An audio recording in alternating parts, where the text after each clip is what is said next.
est là. Le Saint-Esprit est là. Le Saint-Esprit est là. Quand il Tout s'arrête, il y a transfert entre ciel et terre. Quand il descend, l'atmosphère change, il y a transfert entre ciel et terre. le Saint-Esprit est là. Le Saint-Esprit est là. Le Saint-Esprit est là. Le Saint-Esprit est là. Quand il descend, tout s'arrête. Il y a transfert entre ciel et terre. Le Saint-Esprit est là. Le Saint-Esprit est là. Le Saint-Esprit est là.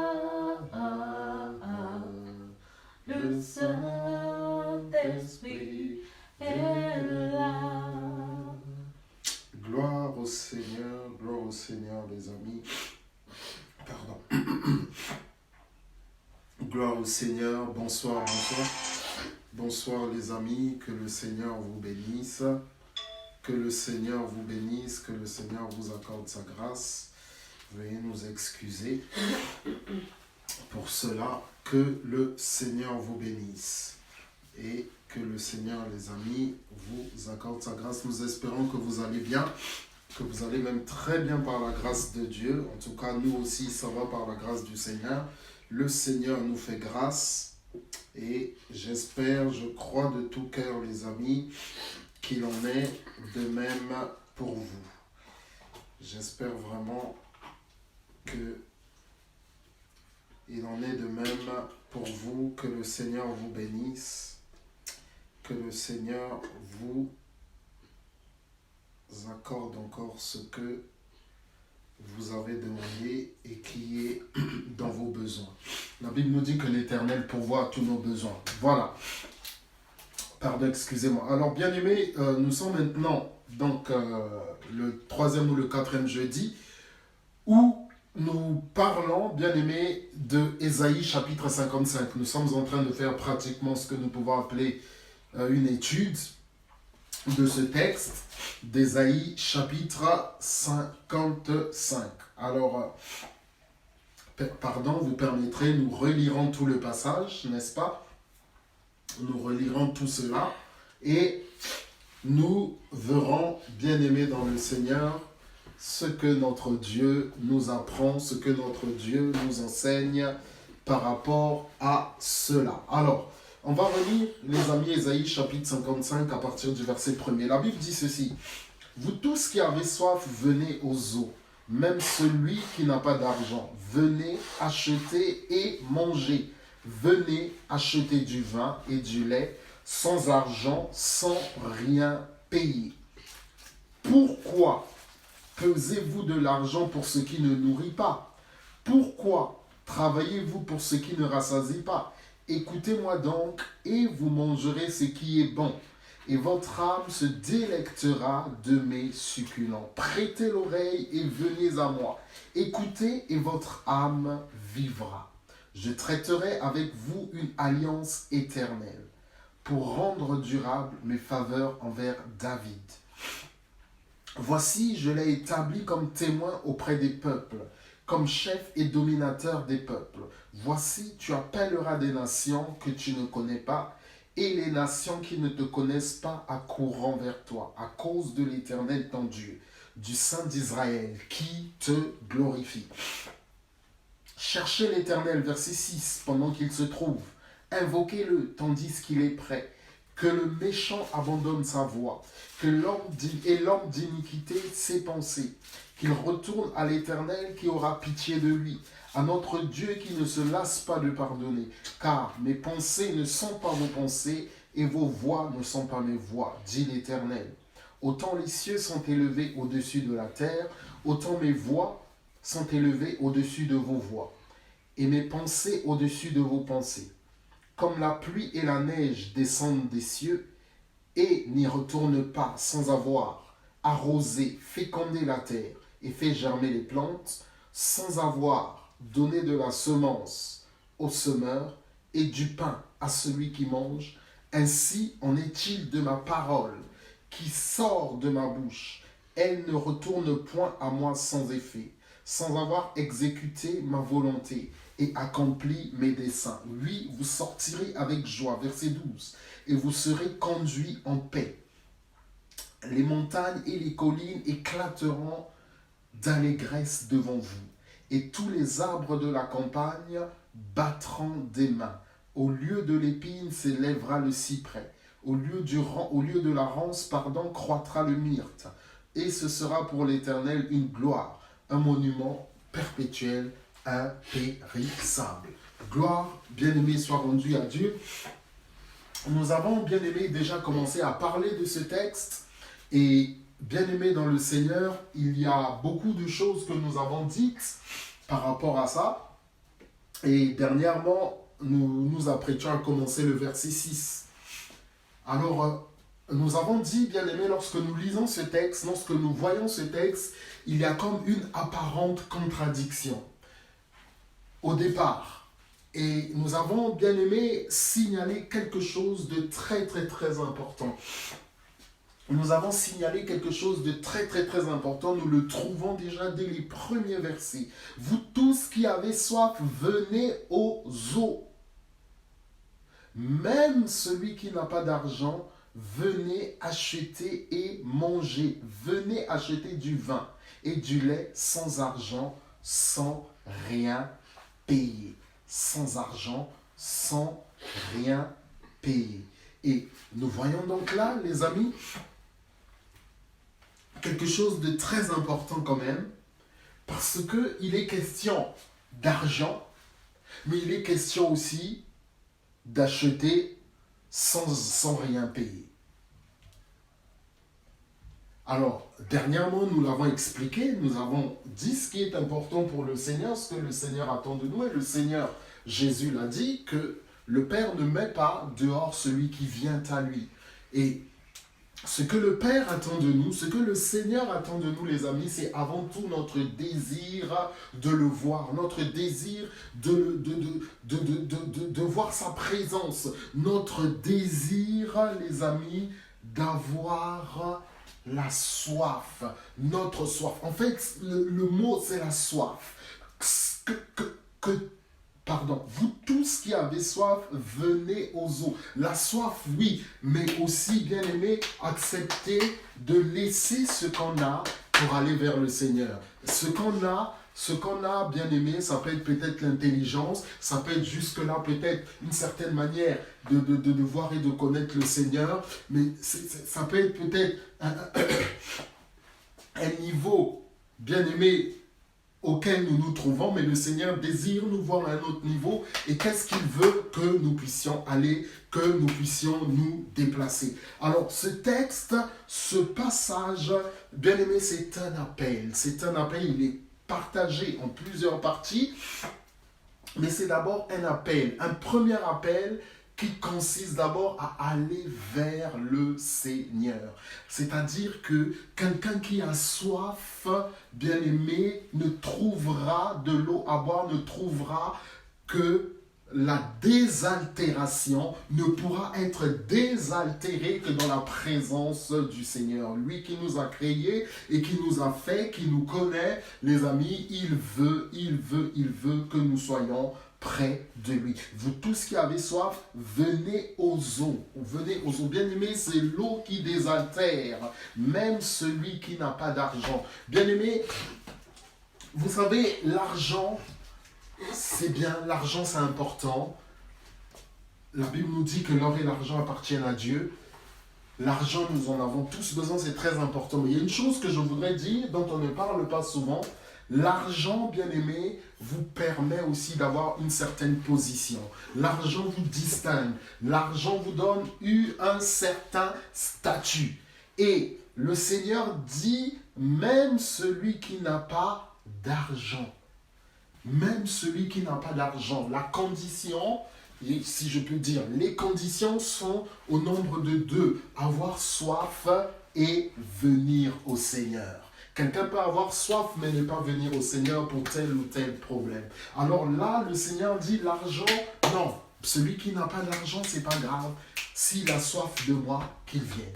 S'il a soif de moi, qu'il vienne. S'il a soif de moi, qu'il vienne. Alors je ne sais pas si quelqu'un ce soir a soif du Seigneur, mais Seigneur, nous te prions que tu touches les cœurs, que tu renouvelles, Seigneur, que nous puissions avoir soif en toi, que nous puissions avoir soif, Seigneur, de toi, que nous puissions avoir soif de toi, Saint-Esprit. Oui, les amis, ce n'est pas impossible. Et qui peut nous rassasier si ce n'est lui? Pourquoi pesez-vous de l'argent pour ce qui ne nourrit pas? Pourquoi travaillez-vous pour ce qui ne rassasie pas? Écoutez-moi donc et vous mangerez ce qui est bon. Ça, on en a déjà parlé, on en avait déjà parlé, les amis. L'homme ne vivra pas de pain seulement, mais de toute parole qui sort de la bouche de Dieu. On a soif, on vient au Seigneur. Non seulement il nous donne de quoi désaltérer notre âme parce qu'elle a soif de sa présence, mais il nous donne aussi, bien aimé, de quoi manger à notre âme, c'est-à-dire sa parole.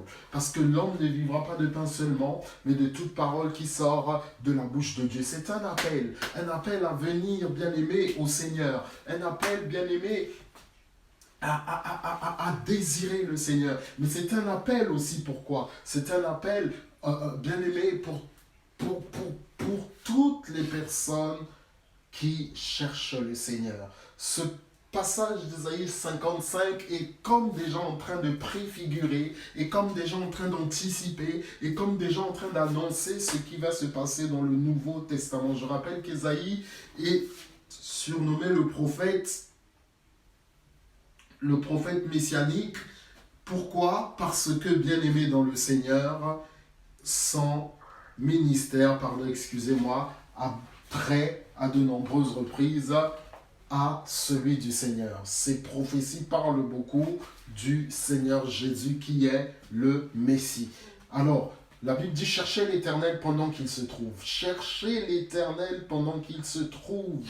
Invoquez-le tandis qu'il est prêt. Cherchez, qu'est-ce que ça nous rappelle? Cherchez et vous trouverez. Frappez et l'on vous ouvrira.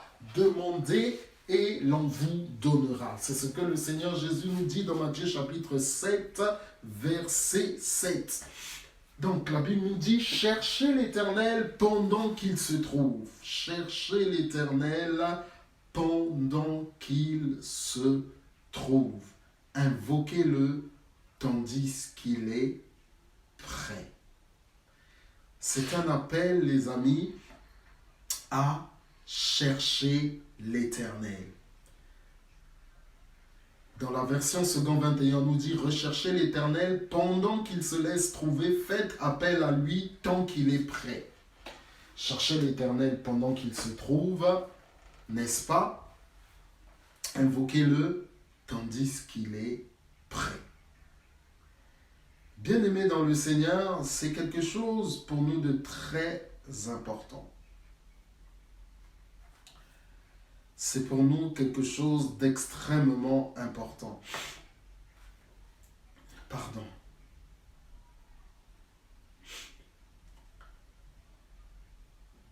Il est important pour nous, les amis, de considérer le Seigneur. Qui est le Seigneur? Qui est le Seigneur, les amis? Cette phrase ne s'adresse pas d'abord à des gens qui ne connaissent pas Dieu. Mais cette phrase, bien-aimée, elle s'adresse d'abord à nous, ces enfants qui le connaissons. Cherchez l'Éternel pendant qu'il se trouve, invoquez-le tandis qu'il est prêt. La Bible nous dit ici de chercher le Seigneur.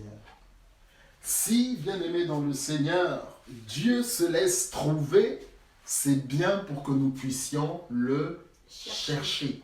Le Dieu que nous prions, c'est un Dieu de révélation. À plusieurs reprises, déjà, dans 2 Corinthiens chapitre 5, et même dans le livre d'Actes des Apôtres, la Bible nous dit que dans ces moments, le Seigneur ne tient pas rigueur aux fautes. Ça ne veut pas dire que le Seigneur accepte le péché.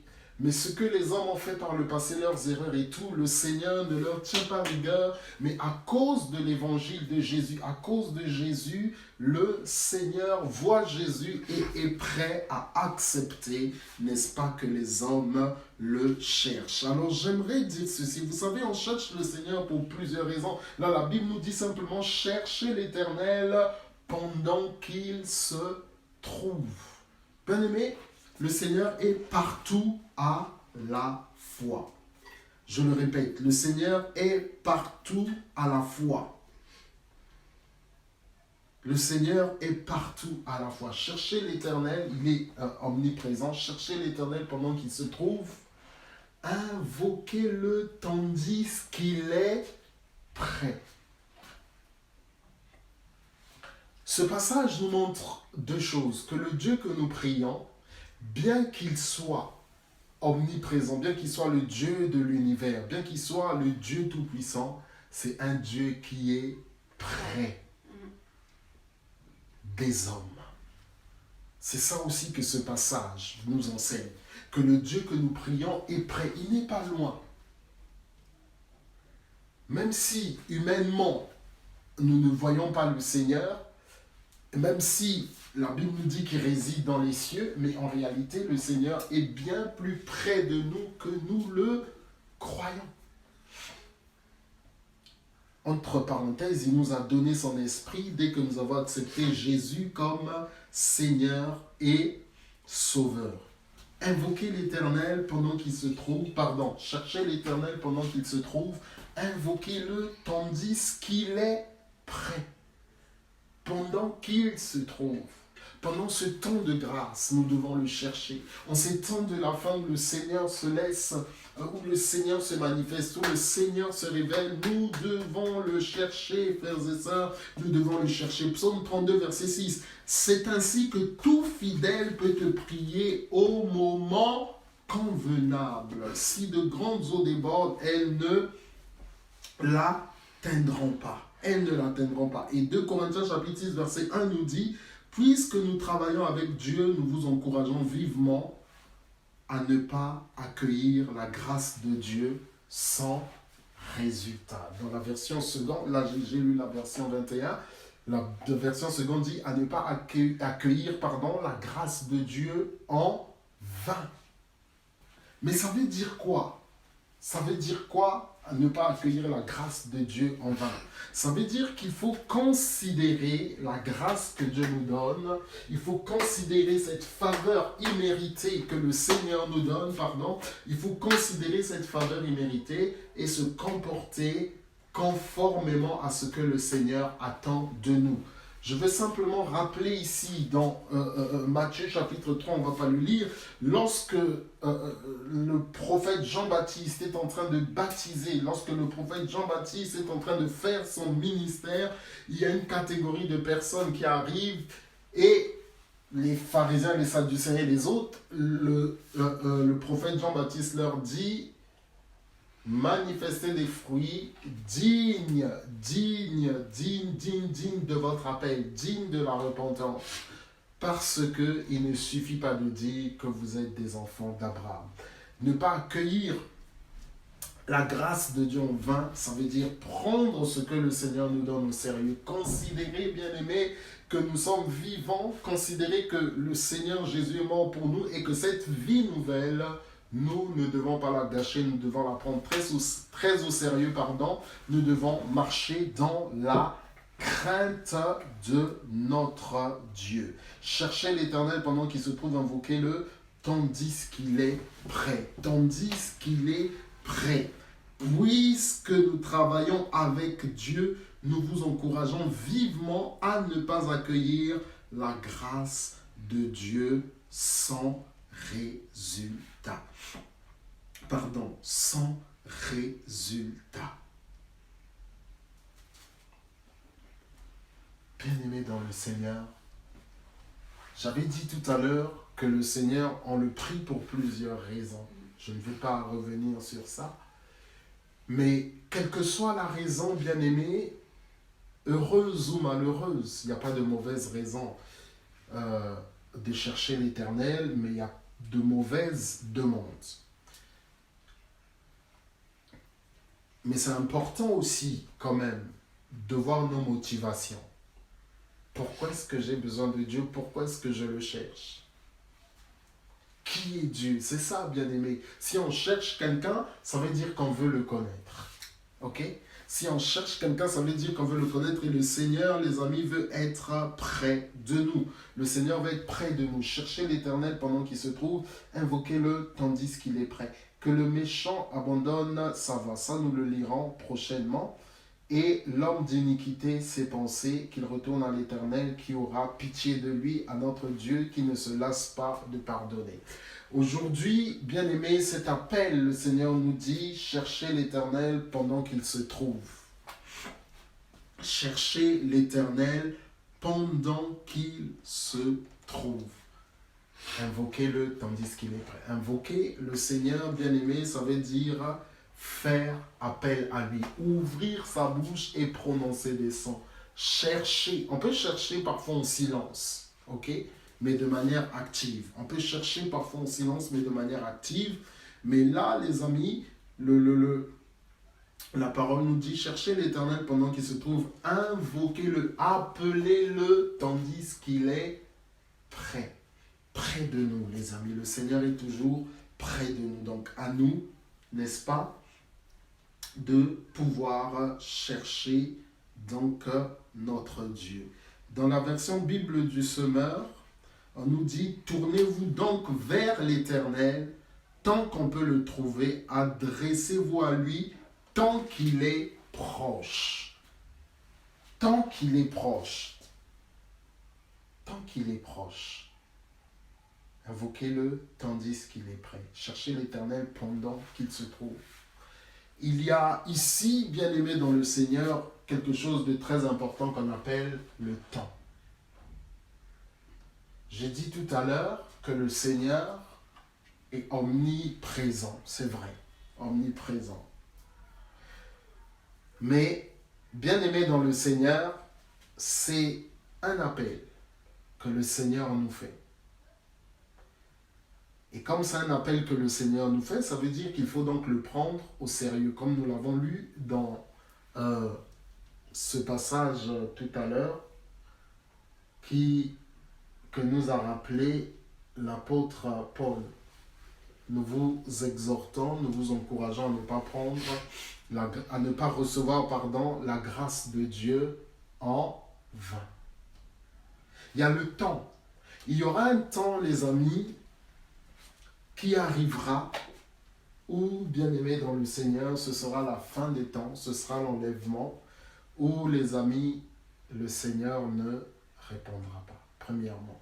Deuxièmement, écoutez-moi, parfois nous croyons que nous avons toute la vie devant nous, que nous allons décider au moment où nous allons le décider, que nous allons faire les choses au moment où nous allons décider de faire les choses, mais la Bible nous dit, bien aimé, malheur à celui qui remet au lendemain, car tu ne sais pas ce que peut enfanter un jour. Cherchez l'Éternel pendant qu'il se trouve, invoquez-le tandis qu'il est prêt. Donc nous avons ici la notion de temps. La notion de temps. On a parlé de l'enlèvement, mais nous parlons aussi, bien aimé dans le Seigneur, de ce que le Seigneur est là. Mais il arrivera, les amis, des moments, il arrivera des temps où bien-aimés dans le Seigneur, nous ne maîtrisons absolument rien. Et là, qu'est-ce qui va se passer? Si le Seigneur bien-aimé n'est plus là, quand je dis n'est plus là, ça ne veut pas dire, parce que le Seigneur est présent partout, mais s'il se trouve qu'il sait, voilà, qu'il ne répond pas, ou qu'il ne veut pas répondre, cherchez l'Éternel pendant qu'il se trouve, invoquez-le tandis qu'il est prêt. Pendant qu'il se trouve, c'est le moment là, maintenant, de donner sa vie à Jésus. C'est le moment là, maintenant, de s'abandonner au Seigneur. C'est le moment là, maintenant, les amis, de pouvoir se remettre, entre les mains de notre Dieu, de donner sa vie au Seigneur. Puisque nous travaillons avec Dieu, nous vous encourageons vivement à ne pas accueillir la grâce de Dieu sans résultat. Si l'autre jour on avait vu, bien aimé, l'invitation à la noce, on l'avait lu ensemble. Si quelqu'un nous donne une invitation, la fête, elle ne dure pas tout le temps, vous le savez, on a déjà été invité à une fête. Et là, bien aimé, le Seigneur nous donne une invitation. Mais quelqu'un qui reçoit l'invitation d'une si grande personne, mais ne la prend pas au sérieux, qu'est-ce qui va se passer? C'est la question qu'il faut se poser. Qu'est-ce qui va se passer? Dans la parabole du Seigneur Jésus, la Bible nous dit que ces gens qui avaient été invités n'en ont fait qu'à leur tête, ont refusé l'invitation, préféré vaquer à leurs occupations et par la suite, ils se sont même emparés de quelques-uns des serviteurs qui avaient été envoyés. Et la Bible nous dit, ils n'étaient pas dignes. Mais en fait, ils n'étaient pas dignes à cause d'eux-mêmes. C'est eux-mêmes qui se sont rendus indignes de cet appel. Mais le Seigneur, lui, les voyait dignes. C'est la raison pour laquelle, d'ailleurs, il les a invités. Donc, si dans ce passage, bien aimé, la Bible nous dit « Cherchez l'Éternel pendant qu'il se trouve, invoquez-le tandis qu'il est prêt », ça veut dire, bien aimé, que c'est une invitation que Dieu nous donne. Mais qu'il arrivera un moment où cette invitation prendra fin. Et c'est là, bien aimé, qu'il faut considérer sa vie. Mais l'invitation du Seigneur peut prendre fin, non pas à cause de lui-même, mais par rapport à nous-mêmes, c'est-à-dire par la fin de notre vie. Si nous n'avons pas au préalable répondu à l'invitation et que nous partons sans avoir cherché l'Éternel, ni sans avoir invoqué son nom, bien aimé, ça risque d'être compliqué, ça risque d'être terrible pour nous. Alléluia. Donc c'est vraiment très important de considérer cela et de ne pas oublier, bien aimé, que toute invitation a une fin. Dieu ne meurt pas, mais il a mis des choses en place et à un certain moment, bien aimé, le temps de la grâce va s'achever. Mais même sans parler du temps de la grâce, avant de venir au temps de la grâce, le temps qui s'écoule aussi, bien aimé dans le Seigneur, est là et nous ne savons pas à quel moment est-ce que nous partirons. Donc c'est vraiment important de ne pas négliger cela. C'est très important, les amis, de considérer que à tout moment, nous pouvons partir. Que le Seigneur soit glorifié. Alléluia. Nous allons nous lever, les amis, et pouvoir prier. On va bénir le nom du Seigneur. Lui dire merci, lui qui nous aime, lui qui nous adresse des appels, lui qui nous chérit, lui qui nous conseille, lui qui nous parle. Alléluia. Papa, nous te disons merci dans le nom de Jésus. Papa, nous te sommes infiniment reconnaissants dans le nom de Jésus. Seigneur, merci pour ta grâce. Merci, Papa, pour ta grâce dans le nom puissant de Jésus-Christ. Sois élevé, sois glorifié, sois béni, Seigneur. Alléluia. Merci, Seigneur notre Dieu. Merci, Papa. Merci, Papa. Merci, Papa, dans le nom puissant de Jésus. Sois glorifié, Papa, merci. Je prie, Seigneur notre Dieu, pour mon frère, pour ma soeur. Seigneur, afin que tu m'aides dans nos cœurs de pouvoir te chercher. Si quelqu'un a un problème, mets-lui à cœur de te chercher, de t'invoquer. Si quelqu'un est dans la joie, mets-lui à cœur de te chercher, de t'invoquer aussi, frère. Dans le nom puissant de Jésus. Oh, Papa, merci. Béni sois-tu, Seigneur. dans le nom puissant de Jésus-Christ. Amen. Voilà les amis, que le Seigneur vous bénisse. Merci, nous vous disons donc à dimanche sur notre page Église Miel Metz. Que le Seigneur vous bénisse et à dimanche. Merci, que le Seigneur vous bénisse.